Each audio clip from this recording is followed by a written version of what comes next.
680억 원짜리 서부 하수처리장의 슬러지 처리 시설이 무용지물이 되자 대구시가 민간에 위탁해 새로운 처리 시설을 만들기로 했는데 업체의 유리한 운영 조건 때문에 세금 낭비 논란이 일고 있습니다. 전자상거래 기업 쿠팡이 대구시와 약속한 1,000억 원대 물류센터 건설 사업이 좌초 위기에 빠진 가운데 쿠팡이 김천, 광주와도 투자 협약을 맺은 뒤 제대로 지키지 않은 것으로 드러났습니다. 구미 시내에서 공업용수가 파열돼 도로가 물에 잠기고 집안이 침하되는 아찔한 사고가 발생했습니다. 하루 종일 이 일대 교통이 혼잡을 잃었고 공단에 대체 용수를 공급하는 소동도 빚어졌습니다. 대구 수성구청이 목련시장 주변 노점상들에게 대체터를 마련해 줄 테니 오는 9월까지 자리를 옮기라고 통보하자 상인들이 생존권을 위협하는 처사라며 반발하고 있습니다. 시청자 여러분 안녕하십니까? 대구 경북 소식 전해드립니다. 전자상거래 기업 쿠팡이 대구시와 약속한 첨단 물류센터 건립의 무산 가능성 어제 보도해드렸는데요. 쿠팡의 믿지 못할 약속은 대구에서만이 아니었습니다. 대구에 앞서 김천, 광주와도 투자 협약을 맺었지만 제대로 지키지 않아 이 지자체를 기업 홍보의 들러리로 이용했다는 의혹을 사고 있습니다. 도성진 기자가 취재했습니다. 쿠팡이 전국에 물류센터를 짓겠다며 수도권 이외 지역에 투자를 약속한 건 김천시가 처음이었습니다. 2015년 8월 쿠팡은 1,000억 원을 투자해 김천의 대형 물류센터 건립을 약속했습니다. 1억 달러 투자 유치, 2,000명 일자리 창출 등 관련 뉴스가 쏟아지며 쿠팡은 홍보 효과를 톡톡히 봤지만 석 달 만에 약속은 깨졌습니다. 김천시가 쿠팡을 위해 일반 산업단지에 6만여 제곱미터를 마련했지만 쿠팡이 터 매입을 거부한 겁니다. 이거 쿠팡을 유치하려고 MOU까지 다 체결하고 뭐라고 부지까지 다 했네. 확보를 해주면 일단은 빨리 매입을 해라. 이런 식으로 독촉을 다수해도 미지미지 하다가 한번 깨볼 거였으면 그래가지고 저희들은 뭐 손해 좀 본 것이 싫어 봤었는데. 2015년 9월에는 광주시의 호남권 물류기지를 짓겠다며 투자 협약을 체결했습니다. 600억 원 투자에 1,000명 일자리 창출을 약속받은 광주시는 진곡 산업단지에 5만여 제곱미터의 터를 용도 변경까지 하며 기다렸지만 허사였습니다. 앞으로 진전될 사항이 없습니다. 이렇게 MOU를 했지 투자는 한 것 한 것 없습니다. 지금까지 뭐 계속 한다 기다려 근데 기다린 게 2년인데 어떻게 지금까지 뭐 그렇게 되겠습니까? 광주도 지금 대구시랑 똑같은 상황이라고 보시면 됩니다. 김천은 이제 쿠팡이랑 그 김천시하고 협의를 해가지고 MOU가 종료가 된 겁니다. 쿠팡은 2015년에만 김천과 광주에 이어 대구와 투자 협약을 잇따라 해놓고 한 건도 실천하지 않은 것입니다. 쿠팡은 당시 지자체와의 투자 협약을 적극 홍보했습니다. 그러나 2015년은 전년도 영업 적자액 1,200억 원의 5배에 이르는 5,400억 원의 적자가 발생한 상황. 쿠팡이 자신들의 투자 유치를 위해 현실성 없는 약속을 남발하며 지자체를 홍보 수단으로 이용했다는 의심을 받는 이유입니다. MBC 뉴스 도성진입니다.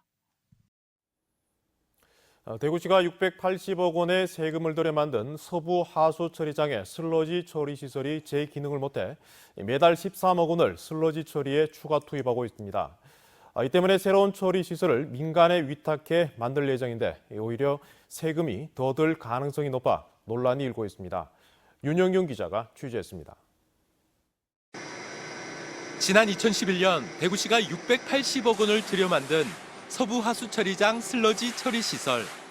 하수 슬러지를 건조시켜 쓰레기 매립장의 매립토로 사용했습니다. 그러나 수분 함량이 높아 비가 오면 슬러지 형태로 다시 돌아가고 심한 악취에 유해 물질까지 검출되면서 결국 지난 1월부터 매립장 반입이 중단됐습니다. 대구시는 민간 폐기물 처리업자에게 매달 13억 원씩 들여 하수 슬러지를 처리하고 있습니다. 안 썼어도 될 세금이 1년에 150억 원 정도 나가는 겁니다. 대구시는 이 때문에 슬러지의 수분 함량을 10%까지 낮춰 고체 연료로 만드는 방식을 추진하고 있습니다. 민간업체가 427억 원을 들여 서부 하수처리장 시설은 리모델링하고 신천 하수처리장에 한 곳을 더 만드는 대신 대구시가 처리 비용을 주는 방식입니다. 기본적으로 민자를 유치하는 것이고 가능한 어떤 사업 기간을 단축하기 위해서 공유재산법을 적용해서 사업 기간을 단축하는 방식으로 지금 추진을 하고 있습니다. 하지만 20년 동안 운영권을 보장받을 업체에게만 유리하고 세금이 더 낭비된다는 주장이 나오고 있습니다. 현재는 하수 처리 과정에서 발생하는 메탄가스로 고체 연료를 만들겠다는 계획이지만 열량이 낮아 LNG를 추가로 사용해야 하고 수선 비용이 발생해야 할 경우 대구시가 부담해야 한다는 겁니다. 이런 부분들을 합쳤을 때는 약 800억에서 900억 정도에 대한 부담을 대구시가 해야 되는 것입니다. 그러면 이러한 예산들이 전부 다 대구 시민들의 세금으로 충당이 되는 부분들인데 또 고체 연료를 화력발전소에 팔지 못하면 손해나는 부분을 대구시가 메워야 해 자칫 또 다른 세금 블랙홀이 될 가능성이 제기되고 있습니다. MBC 뉴스 윤영균입니다. 지방자치단체가 역점적으로 추진하는 사업 가운데 상당수는 단체장이 바뀌면 마무리가 흐지부지 되는 경우가 많습니다. 단체장들이 자신의 이름이 남는 이른바 치적 사업에 관심을 두기 때문인데 예산 낭비가 심각합니다. 김기영 기자가 취재했습니다. 포항시 예산 154억 원 등 1,650억 원이 투입된 포항운하 건설 사업. 개통 3년이 지났지만 당초 예상대로 상업시설과 숙박시설이 들어선 세계적인 휴양 관광지와는 거리가 멉니다. 물길을 뚫는 토목공사에 그쳤다는 볼멘 소리가 나옵니다. 오히려 주민 2천여 명이 정든 터전을 떠나 인구 감소로 쇠락했다는 불만이 높습니다. 최초에 운하가 통수되고 개통이 되고 난 이후에는 우리 주민들이 설렘도 있었습니다. 그러나 지금 그 결과는 그에 아주 못 미치고 있습니다. 전임 시장이 물길을 냈으면 현직 시장은 문화와 예술을 접목시켜 사람을 모아야 하는데 금싸라기 상업용지는 돌밭, 황무지로 방치돼 있습니다. 반대로 자신의 임기 안에 완성해야겠다고 무리하거나 독선적으로 추진했다가 단체장 교체로 중단된 사업도 많습니다. 테크노파크 2단지나 양덕 승마장, 하수처리장, 도움산 드라마 세트장, 영일대 해수욕장 고사분수 등이 그렇습니다. 사업을 쉽게 추진하거나 취향에 따라 함부로 중단해서는 안 됩니다. 시민 합의가 구해진 정책이라면 반드시 연결하여서 그 도시의 발전, 특히 포항의 미래 발전을 위해서 반드시 진행해야 된다고 생각을 합니다. 이강덕 시장의 역점 사업인 형산강 프로젝트나 폐철도 도심숲 조성 사업, 일자리 창출 사업도 단체장이 바뀌면 어떻게 될지 운명을 장담하기 어렵습니다. 과연 이 프로젝트가 타당한 건지, 정말 그 자기 임기 내에 다 마칠 수 있는 건지 한번 생각해 봤는지 저는 되묻고 싶습니다. 각종 사업들이 단체장 연임을 위한 치적 홍보용으로 전락하는 악순환으로 지역의 정주 여건은 쇠락하고 경쟁력은 퇴보하고 있습니다. MBC 뉴스 김기영입니다. 구미 시내 한 도로가 상수도관 파열로 물바다로 변하면서 집안까지 침하돼 대형 사고로 이어질 뻔했습니다. 구미 국가산업단지로 들어가는 공업용수 공급도 끊겨 큰 소동이 벌어졌습니다. 박재영 기자가 취재했습니다. 구미시 옥계동 왕복 4차로 도로 한복판이 폭격을 맞은 듯 꺼져 있습니다. 누더기처럼 갈라진 도로 틈새로는 물이 연신 뿜어져 나옵니다. 흙탕물에 잠긴 도로 위를 승용차가 위태롭게 지나갑니다. 도로 침하 사고가 난 시각은 오늘 오전 9시쯤. 도로 지하에 매설된 직경 50cm 공업용수 관로에서 물이 터져 나온 것이 사건의 발단입니다. 차 타고 가다가 보니까 도로에 물이 가득 차서 깜짝 놀랐어요. 정말 위험한 것 같았어요. 거센 수압으로 물이 지면을 뚫고 나오면서 길이 6m, 깊이 2m의 거대한 침하 현상까지 발생했습니다.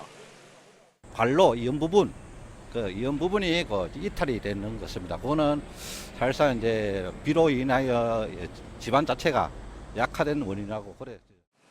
이 사고로 구미 제2, 제3 국가산업단지로 들어가는 공업용수의 공급이 끊겨 제1산단의 공업용수를 긴급 대체했습니다. 또 구미 국가산단 기업체가 밀집해 평소에도 교통량이 많은 곳이어서 경찰이 대거 투입돼 우회 도로를 안내하는 등 소동이 벌어졌습니다. 보시는 것처럼 공업용수 관로를 교체하는 작업이 하루 종일 이어졌습니다. 해가 뜨고 난 뒤 집안 침하가 발생해 대처가 빨랐지만 새벽에 발생했다면 대형 인명사고로 이어질 뻔했습니다. MBC 뉴스 박재영입니다. 대구 수성구청이 목련시장 주변 노점상들에게 대체터를 마련해 줄 테니 오는 9월까지 옮기라고 통보했습니다. 하지만 상인들은 생존권을 위협하는 처사라며 맞서고 있는데 이 양측의 갈등이 1년 넘게 계속되고 있습니다. 권윤수 기자가 보도합니다.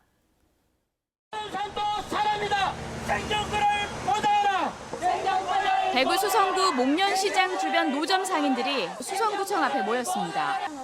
수성구청이 지금 자리에서 철수하고 9월까지 다른 곳으로 옮길 것을 통보하자 받아들일 수 없다고 항의하기 위해서입니다. 지금인데도 생존권을 일방적으로 구청에서 저희들 의논함 없이 완전 상생위를 꾸려갖고 독단적으로 통과시켜갖고 그냥 이전해라. 수성구청은 2015년 말 기준 602곳이던 노점상을 단속해 1년 만에 270여 곳으로 54%나 줄였습니다. 이에 대해 수성구 노점 상인들과 민주노점상 전국연합회는 같은 기간 서울시 주요 지역 노점상 감소 비율이 20%에 미치지 않는 것과 비교하면 수성구청의 단속이 너무 지나치다고 주장하고 있습니다. 수성구청은 깨끗한 거리를 위해 2018년까지 노점상을 210곳까지 줄일 계획이라면서 보행권을 위한 불가피한 조치라는 입장입니다. 상가에서 내놓는 노상 적치물이라든가 노점상들이 내는 적치물로 인해서 그진 보행권의 확보에 굉장히 불편을 많이 느끼고 있습니다. 목련시장 주변 노점의 경우엔 대체 거리를 마련했다면서 옮길 것을 제안했습니다. 이곳이 수성구청이 제시한 노점 대체 거리입니다. 기존 거리와는 약 70m 정도 떨어져 있는데요. 상인들은 유동인구가 적어서 받아들일 수 없다는 입장입니다. 불법 노점상을 허용하지 않겠다는 행정기관과 생존권을 보장하라는 노점 상인들. 타협점을 찾지 못한 채 첨예한 갈등이 1년 넘게 계속되고 있습니다. MBC 뉴스 권윤수입니다. 정부가 방치되고 있는 4대강 수변 공원을 철거합니다. 국토교통부는 4대강 사업을 통해 조성된 전국의 290여 개 수변 체육공원의 이용도를 조사해 이용도가 높은 곳은 체육, 공원 등의 친수지구로 유지하고 이용도가 낮은 곳은 자연 상태로 복원시키고 시설물을 철거할 예정이라고 밝혔습니다. 한편 4대강 사업으로 조성된 수변 공원은 낙동강이 95개로 가장 많습니다. 만주와 연해주 등지에서 활동한 항일 독립투사들의 고려인 후손들이 독립운동 성지인 안동을 찾았습니다. 처음으로 고국 땅을 찾아 선조들의 독립운동사를 되돌아봤습니다. 엄지원 기자입니다. 임시정부 초대 국무령 석주 이상용 선생의 생가로 한국 독립운동사의 산실, 임청각에 특별한 손님들이 찾아왔습니다. 만주와 연해주 등지에서 활동한 독립투사들의 고려인 3, 4세 후손들과 한국전에 참전한 터키군 후손들입니다. 연해주 항일 독립운동의 지도자 이동희 선생, 대한제국 장교 출신의 의병장 민긍호 선생, 무장 독립운동을 이끈 백마탄 김장군 김경천 선생의 증손자 등도 자리했습니다. Скорее нашла нас в Казахстане. За это большое мы благодарны очень сильно. Конечно, испытываю очень большую гордость за деда своего. 고려인 강제 이주 80주년, 한 터키 수교 60주년을 맞아 경상북도가 감사의 뜻을 담아 후손들을 초청했습니다. Değişik bir duygu, insan farklı hissediyor gerçekten. Hani bu ilginç bir şey. farklı bir fırsat bu açıkçası. Hani dedemin nerelere geldiğini. 5박 6일 일정으로 경북의 독립운동 명소와 문화유적지, 용인에 있는 터키군 참전 기념비 등을 둘러봅니다. 경상북도와 이 안동이 우리 독립운동사의 이제 가장 대표적인 곳인데 이런 곳에서 다른 지역 출신의 최고 인물들도 모셔온다라고 하는 것이 새로운 어떤 장을 열고 있지 않는가. 경상북도는 매년 해외에 거주하고 있는 독립운동가 후손들을 초청해 한 민족으로서의 정체성을 재확인하고 모국에 대한 자긍심을 고취시킬 예정입니다. MBC 뉴스 엄지연입니다. 대구지방환경청은 낙동강 강정고령보 구간에 내려졌던 조류 경보 관심 단계가 최초 발령 50여일 만에 해제됐다고 밝혔습니다. 낙담보, 구미보, 달성보 구간에는 수질 예보 관심 단계가 발령된 상태입니다. 대구지방환경청은 장마가 끝나고 기온이 평년보다 높을 경우 유해 남조류가 증가할 가능성이 높은 만큼 발령 상태에 준하는 대응 조치를 계속 실시해 줄 것을 관계기관에 요청했습니다. 중국의 사드 보복에도 지역 수출이 양호한 실적을 보였습니다. 한국무역협회 대구경북본부에 따르면 상반기 대구의 수출은 34억 6천만 달러로 지난해 같은 기간보다 2.5% 증가했고 경북은 219억 5천만 달러로 20.4% 늘었습니다. 대구는 펌프와 산업기계, 공구류가, 경북은 반도체와 철강판, 평판 디스플레이가 수출 호조세를 보였습니다. 그러나 자동차 부품의 경우 중국 수출이 4월 이후 석 달째 하락세를 보이고 있습니다. 제20회 대구대학교 총장기 전국 고교검도 선수권대회 단체전에서 서울의 성남고등학교가 우승했습니다. 오늘 오후 영천 실내체육관에서 열린 결승전에서 성남고는 광주 서석고를 상대로 주장전까지 가는 팽팽한 승부 끝에 4대3으로 이겨 정상에 올랐습니다. 성남고의 주장 김관수 선수는 어제 개인전까지 우승해 대회 2관왕을 차지했습니다. 문재인 정부가 어제 밝힌 사람과 일자리 중심 경제 정책에 지방정부 예산 지원도 포함되면서 대구와 경북에서 추진하는 일부 산업도 탄력을 받을 전망입니다. 정부는 대구에서는 자율주행차와 스마트시티 사업을, 경북에서는 신산업 에너지 분야와 스마트 농업을 중점 육성 지원한다고 밝혔습니다. 또 지역의 일자리를 만드는 기업은 국적에 관계없이 최우선 지원하고 지방 이전 기업은 경제 자유구역에 입주하는 해외 기업 수준의 지원을 하기로 했습니다. 경상북도가 야생동물로 인한 인명피해 보상보험 지급을 올해도 계속 시행한다고 밝혔습니다. 야생동물에 의한 인명피해 보상보험은 지난해부터 경북 지역이 전국에서 처음으로 시행하고 있는 제도로 주민이 야생동물에 의해 직접적으로 신체 피해를 본 경우 한화손해보험이나 시군청에 보상금을 신청할 수 있습니다. 지난 1년 동안 240여 명의 도민들이 1억 6천여만 원의 보험금을 지급받았습니다. 대구문화방송이 보도한 대구 문학관 위탁 문제와 관련해 대구시가 재공모 끝에 대구문화재단을 위탁 운영기관으로 선정했습니다. 대구시는 대구문학관 위탁 운영기관 선정을 위한 심의위원회를 열어 응모한 3개 단체 가운데 가장 높은 점수를 얻은 대구문화재단에 2019년 12월까지 운영을 맡기기로 결정했습니다. 한편 대구시는 이번 공모 과정에 관장을 미리 선임해야 한다는 필수 조건을 달아 대구시 출자 출연기관인 대구문화재단을 노골적으로 배제했다는 지적을 받자 재공모를 하는 등 물의를 일으켰습니다. 박정희 전 대통령 생가보존회가 박 전 대통령 기념우표 발행을 촉구하는 10만 명 서명운동을 시작했습니다. 생가보존회는 구미 박 전 대통령 생가 입구에서 서명운동을 벌여 다음 달 8일까지 10만 명 이상의 서명을 받아 우정사업본부와 서울행정법원에 제출하기로 했습니다. 생가보존회와 구미시는 기념우표 발행은 전직 대통령 예우 차원의 국가 기념사업이라며 최근 우정사업본부가 발행 취소를 결정한 데 반발하고 있습니다. RFID, 즉 무선 주파수 인식 방식을 이용한 음식물 쓰레기 세대별 종량제 방식이 확대되고 있습니다. 대구시는 올 상반기까지 19만 세대 주민들이 세대별 종량제 방식으로 음식물 쓰레기를 처리하고 있다며 이는 100세대 이상 공동주택의 37%에 해당한다고 설명했습니다. 대구 경북 소식이었습니다.